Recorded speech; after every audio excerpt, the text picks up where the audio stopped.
तुम्ही काही मला सांगू नका एवढी बापूंनी भूमिका घेतलेली आहे. परंतु मी पक्षाचा आजही आदर करतो, कालही करीत होतो, उद्याही करणार. त्याच्यामुळे मी मोठा झालो. त्याच्याशी प्रतारणा मी कधी केली नाही आणि करायची मानसिकता सुद्धा नाही. परंतु शेवटी परिस्थिती काय काय निर्माण होईल ती उद्याची आज नाही सांगू शकणार. म्हणजे प्रश्नार्थ चिन्ह टाकून सोडतो. शेवटी राजकारण आता समाजकारणावर अवलंबून राहिलेलं नाही. आर्थिक निकषावर राजकारणाला मोठं आता बळ मिळालेलं आहे. मतदाराला सुद्धा वाटतंय की मला किती नगदी मिळणार आहे ते बघा.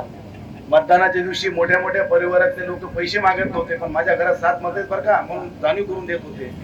हे बी आम्ही अनुभवलंय. त्यामुळे अशा बदलत्या परिस्थितीत काय काय भूमिका कोण कोण घेतोय ती बघून सगळ्या भूमिका ठरवू येळ होत नाही. अरे मन चंगा तो कटवट में गंगा, नियत में खतरा झोली में फतरा. समाजासाठी काही करायचंय, समाजासाठी काही केलं पाहिजे.